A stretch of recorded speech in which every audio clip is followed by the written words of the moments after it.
Back in the 1950s, America made a powerful promise. It wasn't written down, but everyone understood it.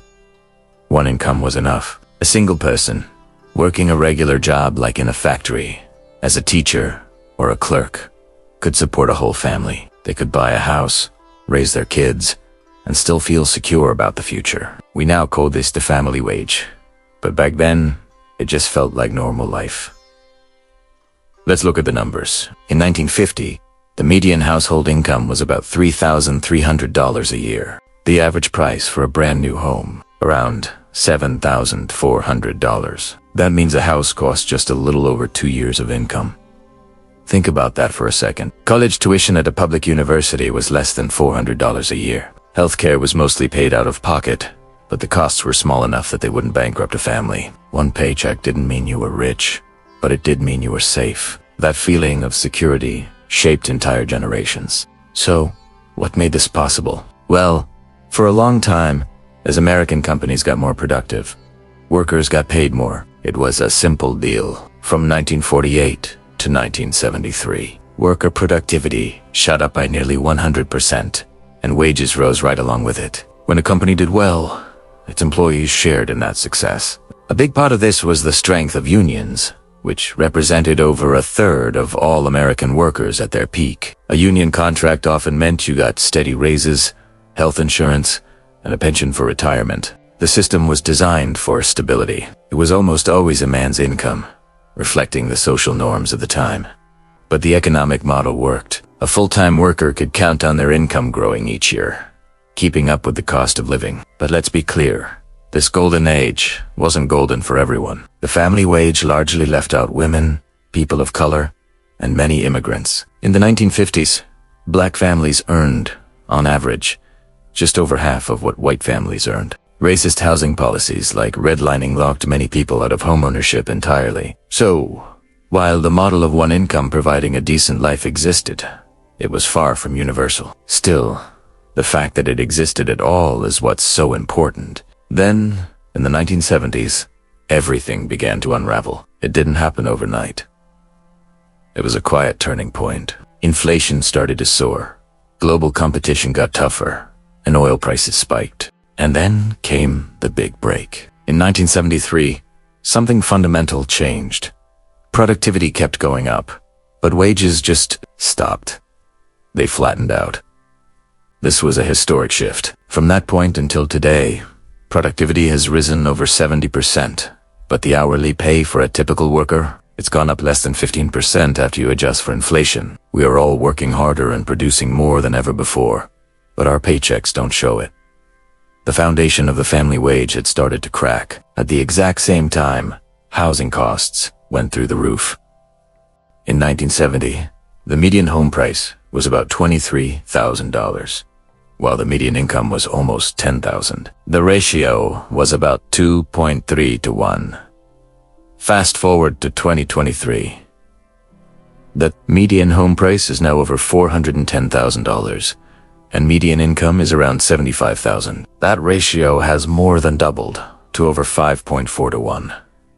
And in major cities, it's much, much worse. Rent has followed the same insane path. Back in 1980, rent took up about 22% of a household's income. Today, millions of Americans spend over 30%, and many are forced to spend over half their income just to keep a roof over their head. Housing alone now costs what an entire family used to live on. Then there's education. It used to be a ladder to a better life. Now it's a financial trap. In 1963, a year of tuition at a public college was about $240. Adjusted for inflation, that's about $2,300 in today's money. But what's the actual cost today? For an in-state student, it's over $10,000 a year.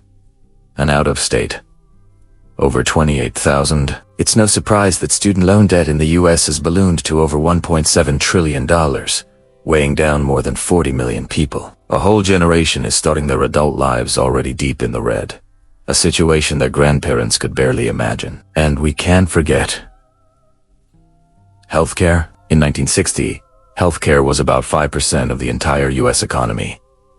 Today, it's over 17%. The health insurance you get from your job, which was once a hard-won benefit, has become less and less reliable as companies push more of the costs onto their employees. Deductibles are higher. Out-of-pocket costs keep rising, and a single unexpected illness can wipe out a lifetime of savings. The family wage was built on predictability. Modern life offers none. So how did people cope? They adapted. Starting in the late 70s and 80s, women entered the workforce in huge numbers. This was partly about liberation and new opportunities, but for many, it was about pure economic necessity. The dual-income household became the new normal. Not to get rich, but just to stay afloat. In 1960, fewer than 40% of married women worked.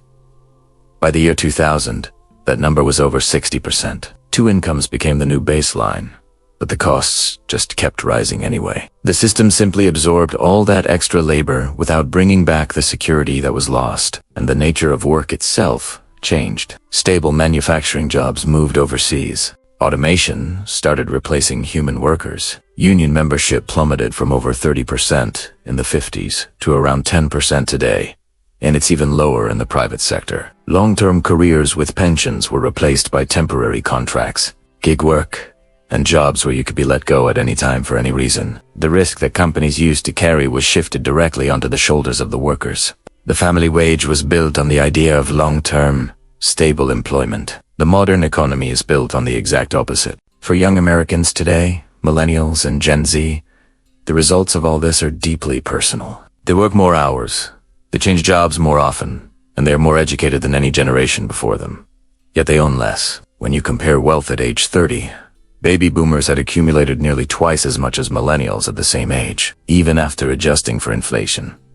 Home ownership rates for young people have dropped sharply. People are getting married later and having kids later, not just because our values have changed, but because financial stability feels like an impossible dream. The death of the family wage has changed our culture as much as our economy. A constant feeling of stress has replaced the old sense of certainty. Burnout is just considered a normal part of life. The idea that if you just work hard, you'll be guaranteed a stable, middle-class life. Well, for many, that feels more like a cruel myth than a promise. Young people look at the lives their parents and grandparents had, and the gap between their reality and ours feels like a personal failure, even when it's not. But this isn't just a sad story of things falling apart. It's a story about choices. Over decades, decisions were made. Tax policies were changed to shift wealth to the very top. Corporate profits skyrocketed, while the share of money going to labor shrank. Housing stopped being seen as shelter and became a speculative investment. Education was turned into a for-profit market. None of this happened by accident. The family wage wasn't destroyed because people got lazy. It was dismantled, piece by piece. And so, the question that haunts millions of households today is a simple one. If one income used to be enough to support a family, why can't two incomes do the same thing now? The answer is all around us. It's written in our stagnant paychecks, our soaring rent, our student loan bills, and in a system that has been redesigned to reward capital far more than it rewards labor. The decline of the American family wage isn't ancient history. It's a living, breathing reality, felt every day by millions of exhausted people, still chasing a promise their grandparents once took for granted. Thanks for watching. If this story resonated with you, consider subscribing for more deep dives into the forces that shape our world.